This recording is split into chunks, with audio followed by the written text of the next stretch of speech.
Good afternoon. My name is Nicholas Weidman, and today I'm going to be talking to you about changing our nation's culture of preparedness.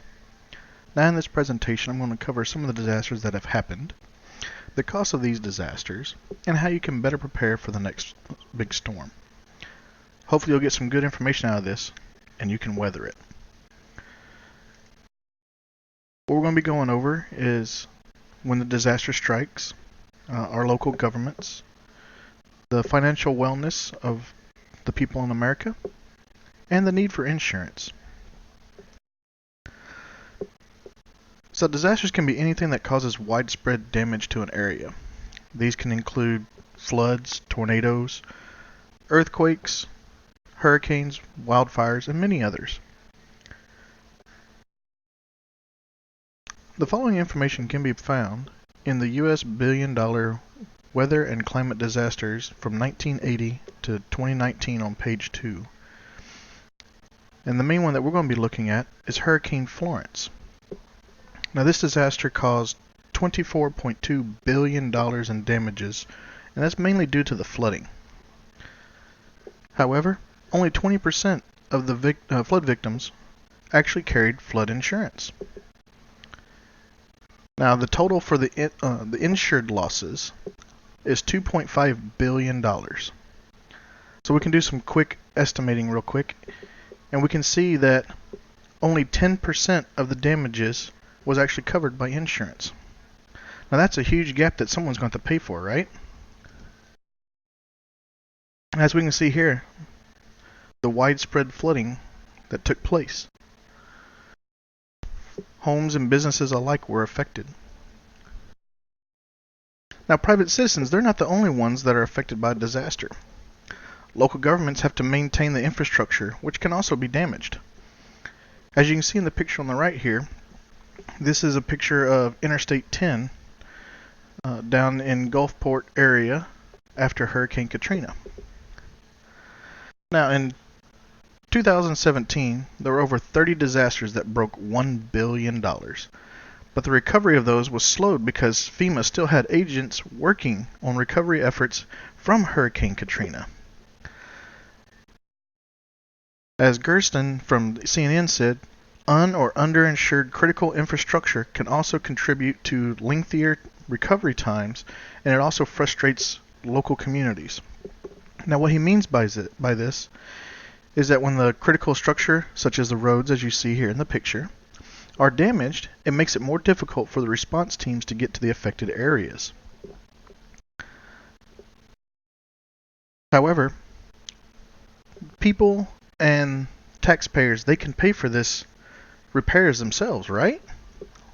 Well, one would think so.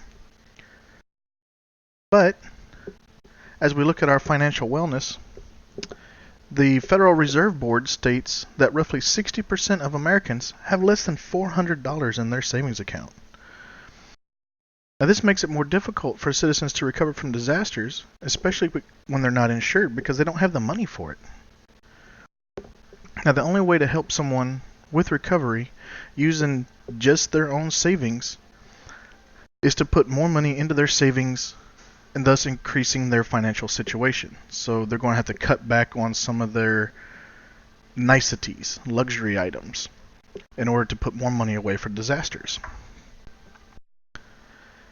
Excuse me. Now, by doing this, we can help our nation become more resilient, which is exactly what our FEMA administrator, Mr. Brock Long, wants to do. Make the nation more resilient. Now, one of the easier ways in order to make our nation more resilient for future disasters is through insurance. Now, as I mentioned earlier, 20% of the flood victims carried insurance during Hurricane Florence. And since roughly 60% of Americans have less than $400 in savings, that's a huge gap. Now, the Swiss Re Institute expects uninsured losses to start totaling over $30 billion in future disasters. Fortunately, the federal government does have emergency relief funds, and these will help subsidize the cost of recovery. However, this only covers a fraction of the value of the property that's damaged. And a lot of people's houses are worth over $100,000. So when we look at this, we have a house that's worth $100,000 and a victim that doesn't have insurance and happens to be one of the 60% of Americans with less than $400 in their savings. How are they going to pay for the recovery of their possessions? Excuse me. Now, we all know that disasters are inevitable. They're going to happen. And with the insured losses only being covered by 10% for insurance during Hurricane Florence, we either need to save up more money as a society and teach people how to conserve their money and spend more wisely, or we need to get more insurance. Or, you know what? Let's just go ahead and do both.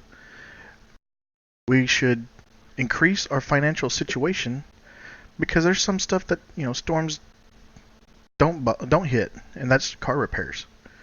And let's get that insurance to help offset the cost of our recovery. Because the next big storm, it's coming, and it's going to come sooner than you think. Thank you for your patience and your time. If you have any questions, please let me know. Thank you, and have a good day.